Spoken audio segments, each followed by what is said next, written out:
everyone. Today we're here with Joyce Ludlow in her beautiful garden in Norwalk, Iowa. Joyce, thanks so much for having us. You're welcome. I was just admiring your lamb's ear. And which one is this again? This is the Helen von Stein. That is gorgeous. This is only its second year. And that is a first year lamb's ear. So they will grow that much. That is an incredible. Most of these are second year. Yeah. That's beautiful. I love the broad leaves, like broader than the species. Yeah, very nice. I love it. I love it. Yeah, nice. And great here next to the driveway and the sidewalk. And I love the overlapping on the sidewalk, and it brings kind of a silvery gray that very nice. A lot of things don't bring year after year anyway. Yeah. You plant annuals, but for sure. And what's the allium that you have growing with it? So actually in this little spot here we have 3 different alliums. This is the Millennium, which is quite popular. You notice it's a little shorter. It's blooming a little early this year here in Iowa, but that is a darker bloom. This is Bubble Bath, which is taller, and it has, the bigger blooms. Yeah, nice. And it blooms earlier. And then this is a Summer Beauty right here. Oh, okay. And that one is it gets about as high as that Millennium. Similar color as the Bubble Bath. Yeah. I think earlier. Yeah. And I have more of them in back that are lavender bubbles. Oh, nice. Yes, and they bloom after the Millennium. Great. You have like a real range. I'm trying because it's the easiest perennial. Yeah, it is. Once you discover allium, you'll never go back. Yeah. Now, how long have you been here in your garden? Had your garden? We moved here 13 years ago, and we started the gardens about 12 years ago. So the summer, 12 years ago. And we had some hardscaping done by a professional. You'll understand when we get to the back why we needed a professional. And then 12 years ago, the only thing that remains from 12 years ago, these 3 green velvet boxwoods. Oh. That's all up here. Yeah. They look great. Nothing else was actually here. There's a few things in the back, the trees, and I have some Sum and Substance hostas that have been here from the very beginning. But otherwise, things have just changed a lot. They're like an old reliable classic. They are like an old reliable. Yeah. I know people should talk about them more. Yeah. Yeah. Now, do you have to prune your boxwoods? I do prune them. I prune them in the spring. I will be honest, I didn't prune these for 6-7 years. And then I decided I wanted to make sure they didn't get any bigger, but they are at their full size. In fact, I have some boxwoods right around the corner there. They're about this size, and I planted them only 6 years ago. Oh, wow. So I know they're at their size. And ones in the back, I have a lot of boxwood. I do trim those because I want them to stay smaller. So I didn't know that I didn't really know that. Right. Good. We learn. Yeah. Right? We learn. Well, let's look a little bit more at your foundation planting here. Okay. So this is the landscaping that you had installed, right? Yes, we had this hardscaping here put in the summer, like 12 years ago, because, it does slope a little bit. So we wanted to make sure that that was built up appropriately there. And then how has the planting changed? Completely. So I used to have knockout roses here. Oh, okay. And, very popular knockout roses. I had them for quite a few years. And we just Japanese beetles everywhere. Yes. Not just the rose, but I had some on this side, and anything that I put in between here, they would attack. Oh. So this is probably the 4th thing I've had here because of those Japanese beetles. So, the roses are beautiful when they're blooming. Yes. So it's hard to rip them out. Yeah. But I ripped them out. Really one of the harder things. I just planted a rose for the first time this year back again after like 4 or 5 years of I'm not doing it. The Japanese beetles are winning. I'm not going to fight that battle. Yeah. So I actually then added the hydrangeas. Okay. So I added a couple Bobo hydrangeas here and over there. They look good. And this is in full sun. Okay. So they are loving life this year because we've gotten a lot of rain. So they are loving life. And at the same time, I added this limelight. Oh, that looks gorgeous. Hydrangea standard. It's doing well. Yeah. Yeah. Yeah. And then I slowly just, I've got some sedum and peonies. I have 4 peonies in here. I know you can't hardly notice them because you can really tuck those in. Yeah. And then kind of filling it in with annuals. But over time, I'm trying to get a little less annuals so that when we have more of a year that we don't get as much rain. Oh, yeah. I don't have drip. So I don't want to be out here every day. And I want things to thrive. Yeah. Whether you have a great year like this year with rain. Yes. Or you have a year that it's not such Or a great year yeah, like the last like few last years. couple of Yes, years. yeah, they've Yes, been pretty tough. they were tough. Yeah. Well, that salvia is looking fabulous. And Yes, this is, so I plant this meteor showers in there like every year because oh, I love it. uh-huh. So that's a verbena. verbena, Mhm. pretty proven winners. Yeah. This is new to me. I wanted to put a salvia up here to attract the hummingbirds because I used to put some over there and they got a lot taller. And I wanted to try some pink in here. Oh yeah. So I love these. I had no idea that they were going to be quite as beautiful. Yeah. And What do you usually use for color up here? I actually, well, I discovered last year that this particular potato vine Yes. gets kind of tall. So here I was planting things lower to the ground, like petunias, verbena to the ground. Yeah. And it was kind of getting hidden. So Yeah. I have done the meteor showers here, but again, I added some sedum and peony, so I have less. So last year, this was kind of like a sea of purple, but you couldn't really necessarily see it because some of these, and the lambs here get bigger. Mm-hmm. So these are going to be repeats for me next year. And I like the combination of the pink and the purple. Do you remember the variety? This is called Skyscraper Pink. Nice. It's nice big flower. Yeah. Yeah. And I actually found a photo that I had taken like 2 years ago of it. Thinking I should add that. And so this year I did. Good deal. Yeah. Glad it worked out. Yeah, definitely. So cool. And then what's around the corner here? I see some other salvia maybe or yes. So you have a couple of barberries here. They go really nice with your color scheme. Yes. Which variety is that? This is the Concord variety. I actually have had these for quite a few years. They're at full, that's their full size. And that Concord variety does not produce seed. So it's not considered invasive. Yeah. That color is really hard to get in anything. I mean, there's some Wegellas and stuff like that, or Wegellas, but it's a beautiful, beautiful color. And so I do in the spring have Ambassador Allium that get higher than that. They're gorgeous, gorgeous. Yeah. But this is the Senorita Rosalita Cleome. And I do love this. This is my second year with this. They love the hot. And we get, believe it or not, in Iowa, right? We get very hot in July and August. Yeah. And so they really pop up when it gets hot, and they go long into fall. They don't kind of like some perennials. Yeah, they stay kind of dwarf too, right? They're not like I think really... they're a little bit taller. If I remember from last year, they're like maybe 6 inches taller than that. But the limelight's grown too, so I got to remember, that in there. It looks very happy there. Both of them do. Doesn't it? And this is just, is this just a regular, like a Victoria blue or salvia? This right here, it is like a Victoria blue. I tried to get a little bit shorter this year. I've done some really tall ones, and I have a lot of stuff going in here. I have some dahlias and stuff still coming, so I've learned a little bit more about that. Yeah. But those, you don't have to water these. You don't have to do anything to them. We should all plant more of that. I love salvia. It's great. And long blooming. Everything in here seems very, you'll have color for quite a while. Yes. That's great. Yes. I do love petunias, especially the mini vista petunia, but I try not to do as many as I used to because you do have to look out for budworms, and they do need watering. Not that that's horrible, but but it's when these we guys have will just shine, regardless. Yeah. So great. Well, let's walk around to see the other. There was another bed over there at the front of the near the driveway. Okay. So I noticed this bed as we pulled in. I see it's right next to the driveway, kind of on the way to the backyard. Yes. So I started this bed about 9 years ago, and I added these arborvitaes here. Honestly, just a little bit of privacy as well. I had this vision for a long time before I planted it. And then slowly just added some things. And then my dad passed away. And so it was just, timing was perfect. I found this bench and I thought, well, he's just going to come and sit there and, that's nice. Yeah. watch my son play basketball. And, so it was kind of a little bit of a grieving process for me. Added the angel, the alliums, again, this millennium allium. They're popped everywhere. This is actually a very heavy spring garden though, and he passed away in April. So this probably has about, 50, 60 daffodils.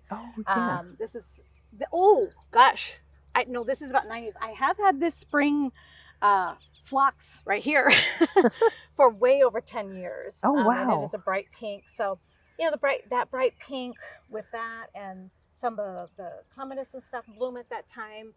And I have quite a few hardy geraniums. So this puts on more of a show earlier in the season. And then as the millenniums start to bloom, it'll get another little show here. So, excellent. Yes. That's great. Well, you have summer over here and spring over here. That's all right. And I try not to plant too many annuals here, except for like that truffula, which can take a lot. Yeah. For whatever reason, this is a very dry bed. The trees and the arborvitaes, I think, really take a lot of water. Oh, okay. So anything I plant doesn't grow really fast because I think it's fighting for root space. It's fighting for water. So this is my most drought tolerant. Oh, cool. Yeah, plant. That makes sense. You get bed. sedum and I lamb's must ear. plant more of these. This is the calamint. Oh, yes. I just discovered that. And that's sweet. I'm like, okay, they do great in this bed. So I should add more. Yeah, great. Yeah, it's kind of trial and error, isn't it? A lot of gardening is. Yes, I'm guessing this fall I will move some things here to other beds, and they will be 3 times bigger next year. Oh, yeah. So, we got to find what works. Yeah. For you guys. I like it. Yeah. Oh, well, maybe we can wander to the backyard and take a look.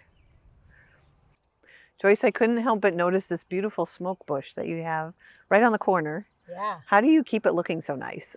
Well, this is probably about, I'd say, 8 years old. And it took me a few years to learn how. This is very, very tall right now, but pretty soon I will come in here.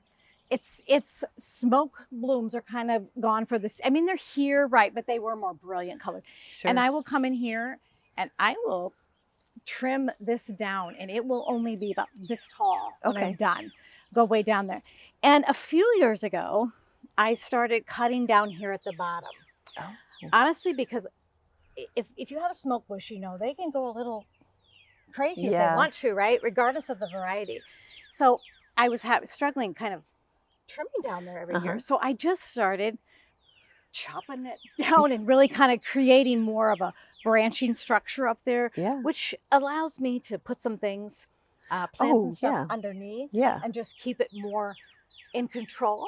It looks really nice with being able to see the stems down there. Yeah. I mean, if I were to be honest, I didn't know it would turn out so. We try, we learn. Exactly. And the one thing with the smoke bush is I don't think you can screw up. Yeah. You cut it off and it'll come back. I'm not kidding. I think the next week it starts growing like back. So they are pretty tough. They are pretty vigorous and tough. Yes. But it's definitely been one of my favorite. In the evening, these tips are bright red. Oh, because the sun comes from behind, and it's really a pleasant. Yeah. It's a good looking plant. Wonderful plant. Yeah. It really is. And then you have these lovely hydrangeas. Do you know which ones these are? Yes. This is Bobo. Now, interestingly, if you compare it to the ones we just looked at in front, back here, the Bobos are a little bit of a looser look because they get more shade. This gets morning sun, afternoon shade. And this is a Pinky Winky, which really needs a lot of sun, but it's doing just fine back there. Great. So these blooms are looking really great. That's only its nice third and year, big. I think. This is the area I lovingly call the clay garden. Okay. So when we first moved here, this was just, I had never seen this kind of clay before in my life. I didn't know there was such a thing. So and this has been here probably for 8-9 years. And the first probably 3-4 years that I had this Bobo here, it would get chlorosis. Hydrangeas can grow in clay soil, but you do sometimes have to do something because otherwise their leaves they turn yellow. Notice this year this is the best it's ever looked. Yeah. And so every fall I have added compost. Here. I even put cardboard down with compost over top, even though I wasn't creating a new bed. I just thought that's just more stuff to really to sort of decompose and add some nutrients. I got to stop calling it the clay garden because it's starting to come out of it. That's good. I'll continue to do that every fall. We have pretty wet winters. So I do it in the fall because that allows it to kind of seep through in there. I need more time in the fall than I do in the spring. That makes sense. So yeah. why not? Spring is a busy time, That's isn't right. it? That's right. It is. So when you moved in, what did you have here that and Not much. This was actually half the bed. okay. When they did the hardscaping, there was and I had my husband come and pull it out more because, of course, I wanted more plants. Of course, right? Yeah. The only thing that was original is the Sum and Substance. Oh, there's some. Yeah. Yes. Yeah. He survives. I had 3 of them there. I divided one over there. I gave one to a nephew. So I have. There's something very special to me about Sum and Substance because before I knew gardening, I knew Sum and Substance. So it's a great hosta. It is a very nice They talk about hosta. the large hostas coming out today, but I don't know how old that one is, but it's been around a long time. That's great. And it's a beauty. I love those plants that you can have for years and years. Right. Yeah. Very nice. Yeah. So, you have some other hardscaping here. Yes. Maybe we can take a look at those. Yes. Take a look at that. Absolutely.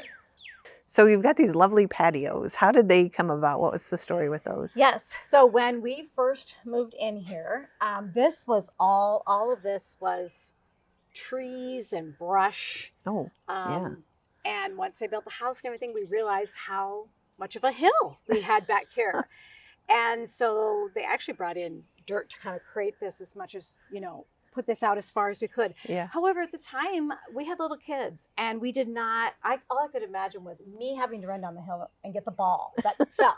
So we actually because it's steepest on this end. So we actually decided to have hardscaping put in here. So we moved in the November, and that winter was my little planning time. And I looked at magazines before the online world was the online world. Right. Good old-fashioned magazines, still have many of them.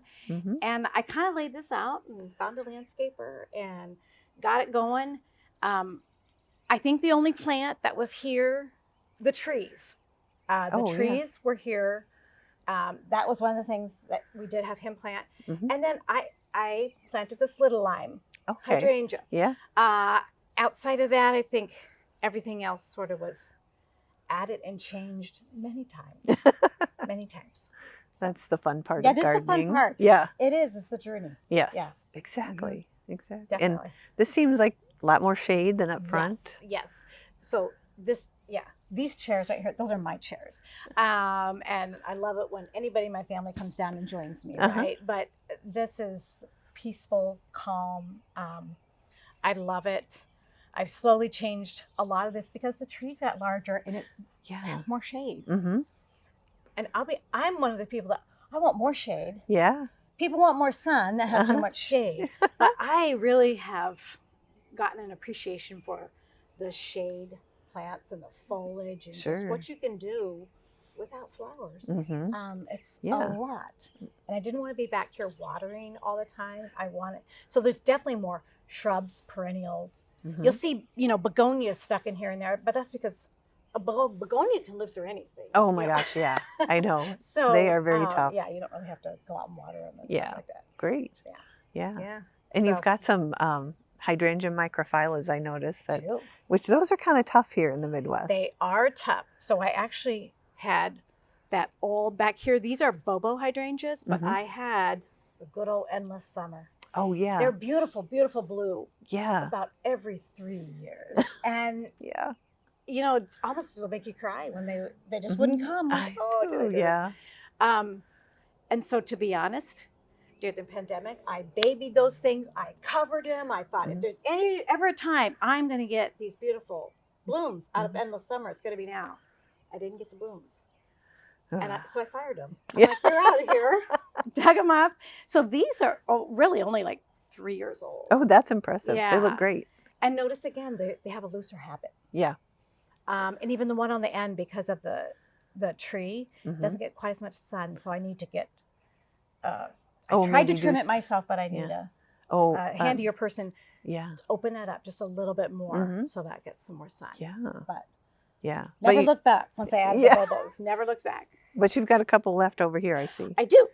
So I do have, these are, I put them in the same time. I think they're the old Let's Dance Starlight. Not available because they've improved them so much. Yeah. It's from Proven Winners. But that was a nice one. Yeah. And they maybe get a bloom a season.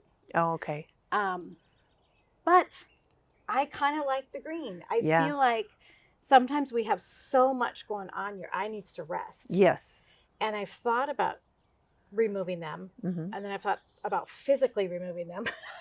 that kind of turns you off a little bit, right? Because they've been here a long time. So Yeah. that would not be easy. But I love their shape. The beautiful thing is they're very round. Yeah.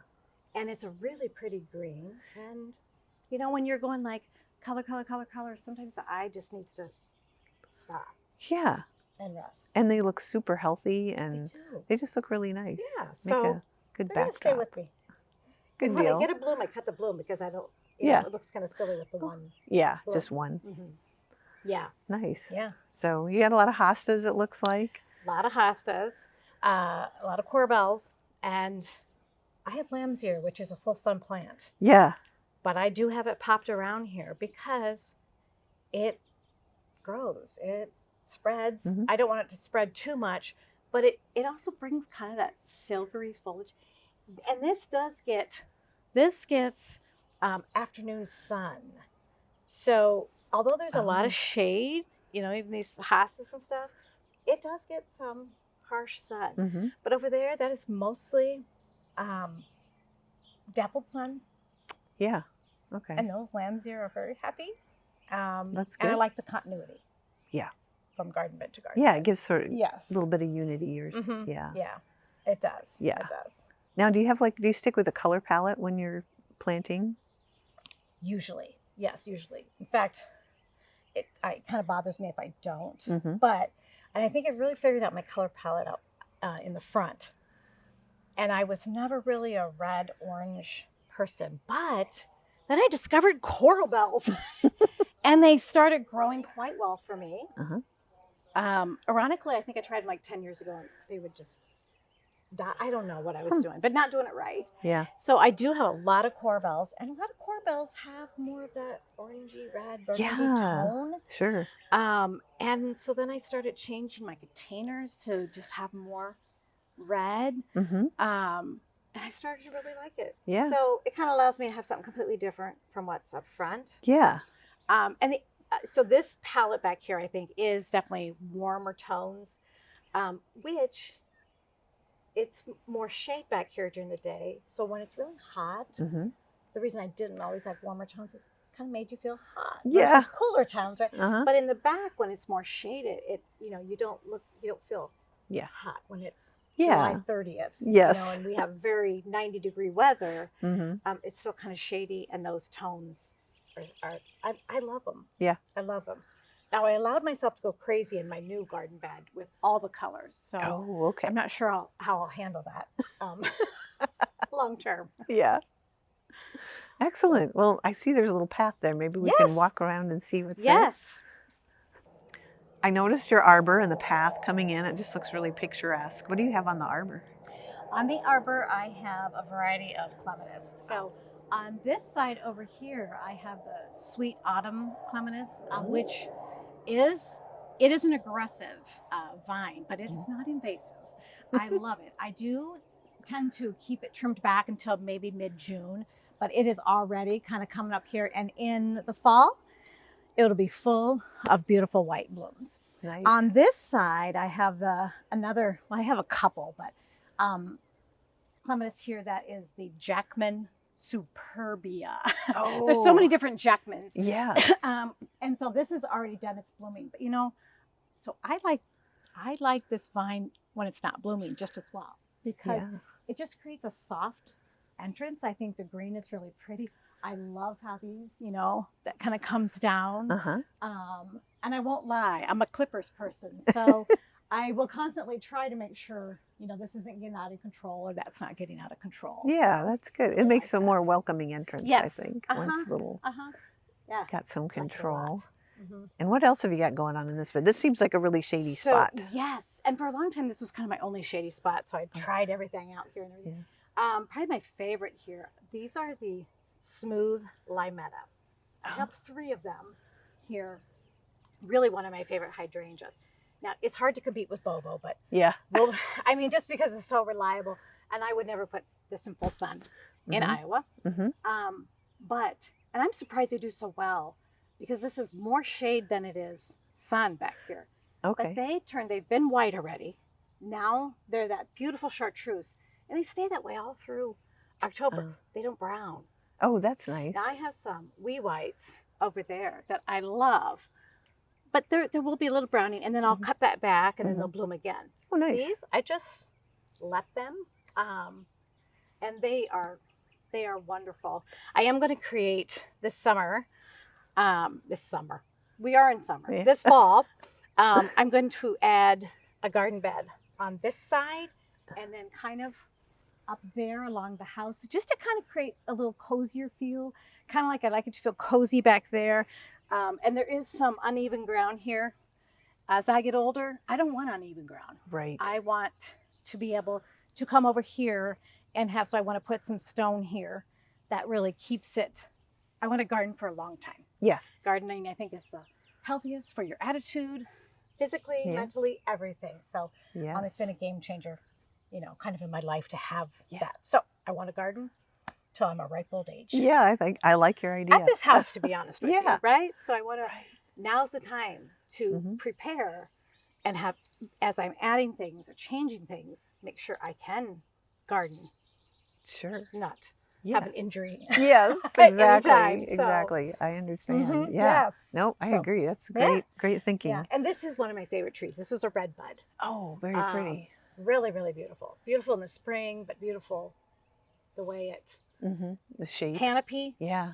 Really, really pretty. Yeah. Really nice. Pretty. So beautiful. There's so many beautiful things here. Well, thank you. So, thank you. Thank you so much for having us, Joyce. Yes. It was great. It was very fun. You have so much to share. I really appreciate you doing that. Well, thank you. Thank you. It is kind of my passion. So, it was a hobby for most of my life, and I think it was just the best de-stressor. So if you need a de-stressor, plant a garden. Yes, right? I'm with you there. Yeah.